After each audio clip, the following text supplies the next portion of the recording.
stacking those saplings on the blue left. He only gets 2 out actually, so that's gonna slow him down quite a bit. You generally want 3 or 4 if I'm not mistaken. I believe the max you can get without it timing out is 3, and then you can throw another down. Yeah, he only got 2. Afterwards. He barely got 2. What do you think about this Spell Thief's Edge build on Janna? Normally, I'd see Janna's going Ancient Coin. Spell Thieves is actually the common build. I don't know what. It's maybe because I'm just bronze. It's probably just because I'm bronze. Okay. Spell Thieves Edge is actually very nice on Janna. She can just shield herself and auto attack the 80 carry / the core, and she'll take no damage. The shield gives more 80. Yep. So if we look towards the mid lane, we already see some decent amount of harass coming in from Wonton Warrior, but Fresh Milk does retaliate with the QW combo. The lane is going to be pushing towards Fresh Milk. Wow, taking another set of autos from Azir's soldiers. He's going to have to pop a pot for that one. Azir really is taking flight in this matchup. Oh my god. That was a joke. See both junglers finishing. Alright, let me just drop Nihar from the call for a second. Oh wow, I think I'm host, so... The terrible puns beginner. And we see a ping coming in on the blue side. I'm hosting. I can. Don't kick me. Thanks, James. And it looks like we're getting to see that top lane gang that James was talking about. Yep, I really wanted to see it. Let's see if the Nami 97 can pull that off. Jarvan Flag and Drag gets a knockup. He ran the Q. He misses it. I really liked how he saved it until after the flash from Spirit Clamor 99. But I think he should have walked up to him and gone for the auto attack for the red proc.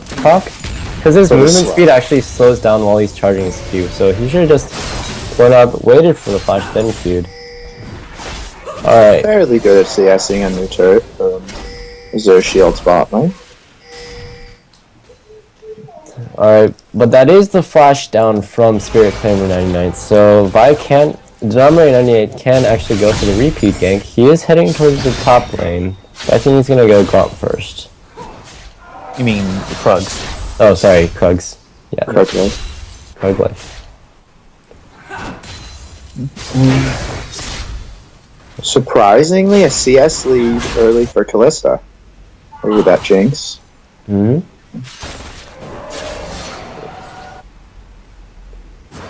And the CS lead for Jarvan as well, a 5 over the Jace.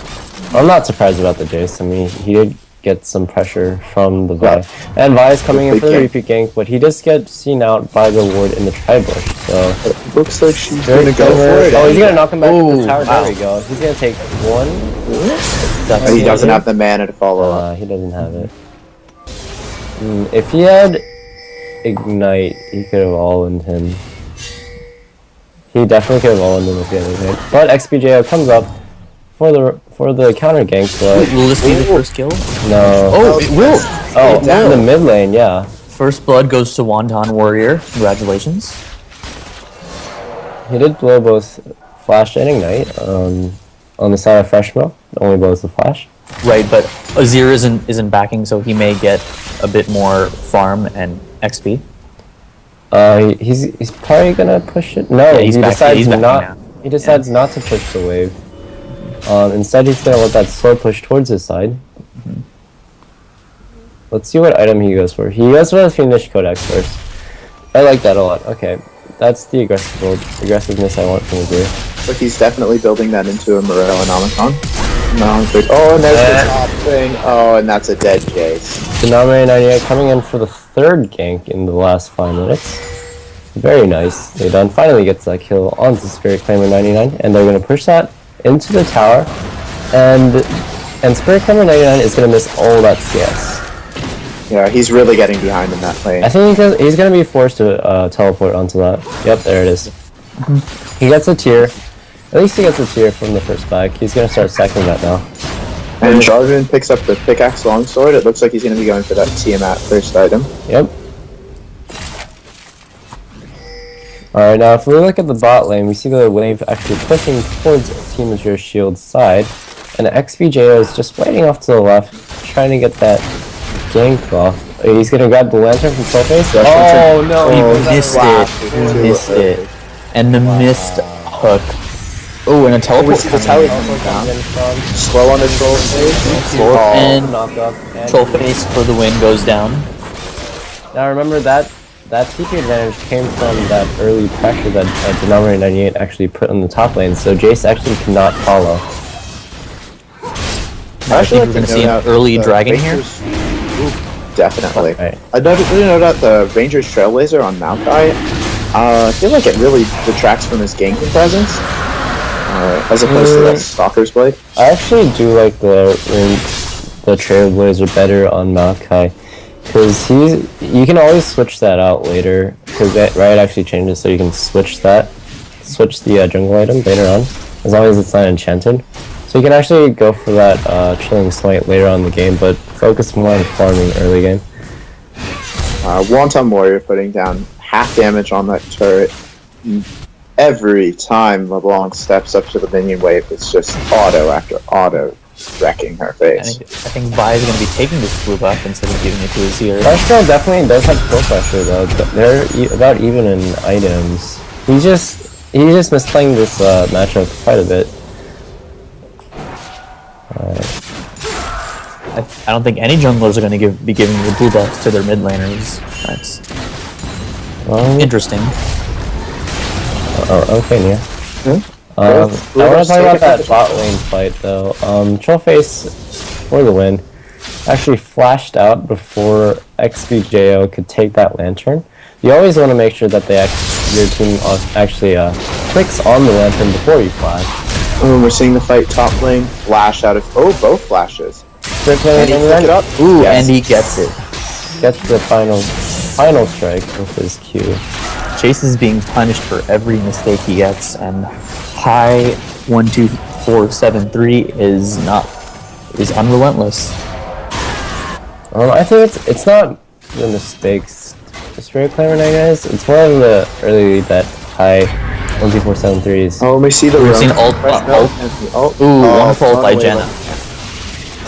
Oh, nice. Yeah, I don't think Spirit Climber 99 could actually do anything in that lane. J4 is just way too powerful right now. I think his only option is to be farming at the tower. But unluckily, the wave is actually pushing towards Jarvan, so he won't get any form for a while if he actually high 1, 2, 4, 7, 3 actually decides to freeze that lane. And I see Fresh Milk missed the dash. Nice job. And the chain. Right. Nice job. Wanton Warrior just sitting in mid lane, gets his passive up and tries to... Actually, that passive is actually so strong from deterring any kind of jungle pressure in mid lane. You see XBJO completely neglecting that push in mid lane just because of that tower passive. But he's going for the gank onto the Jarvan, EQ, gets out to safety. XBJO and Spirit Climber 99 pushing in on the top lane. Will they siege? No, they're giving up on... Oh, in the gank bot lane, that looks like a dead Kalista. And yep. Will they be able to pick up the second? They should be able to. They probably will. Oh, their tower management. The Denominator 99 might die for this. Nope. No, No, he doesn't won't. die, but And they Jinx pick up does get the kill. Nice. Very close to a dead bot there, but well played with the turret juggling. And now Spirit Climber 99 is being attacked by Jarvan. Jinx It is looks like they're probably going to get bot lane tower here. So in the bot lane, with that tower dive, I just want to point something out. Usually you want the support to be the first one taking the shot. And then all Jenna had to do was stand on the side at the very max range of the tower. Wow. And tank as many shots as she could. And as I'm talking, Jarvan gets another nice kill. But Jenna wants to be tanking the shots at max range for as many shots as she can, and then step out at the last second. I believe K. Wilkie only tanked one shot, so that's why Denominator 98 got so low. Let me see the first item, Runings for Kalista, trying to proc that rank. I mean, that's not uncommon. You see a lot of Kalista players do go rush runes to get those additional passive procs. It's not that it's uncommon, that is the preferred build on most Kalistas. For the first item? Yes, it is. Yeah, it I'll is. probably be the normal. Wow, I haven't seen much Kalista, I guess. Yeah, if you watch the LCS, I believe almost every single player today rush that Runons. It's very nice for the wave clear, and the E actually resets on any of the minions you kill. So you can get multiple E's off with the Runons. Very nice wave clear, and team fighting potential. Yes, and it lets you set up for if you can stack them up on a cannon minion or something to queue the stacks through onto an enemy champion. Well, that doesn't have to do with Runons, but yeah. Sure. No, it lets you set up more stacks on more minions. That's true. It does. Oh, if you attack another minion and then it's yeah. on stuff. Okay, because it does less damage. On stacks. So now 98 charging up his Q, will go for it. Now he decides to back away. Doesn't see the ward. Slowly goes down on next TJO. Another slot? Nope. Wonton Warrior looking to zone him out. But Team Leadership does get out safely. I'm liking Chinese Remainder team's ward coverage. If you look, see normally when Jace is behind, you'd expect the jungler to go gang soon to even it up. But because of that ward coverage all throughout the river, Jace won't be able to get any gang soon. Wow, and he is just getting dumpster. Yep, top lane, another fight from Spirit Climber. I'm surprised that he's that far off in the lane. He should be either running to help his team right now or just staying at his tower. Even at his tower, I think High 12473 could destroy him. No, I think he should definitely roam to try and get back in this game. That's what Nacho did on his Jace in a game last night, and it got his team back in the game after being wrecked in lane by a Cho'Gath. Yep. We see the first dragon going down over to Chinese Remainder team. The score is 8-0 with a second dragon. Oh, second dragon, my bad. Second dragon, and with a 6.5k gold differential. That is just massive this early in the game.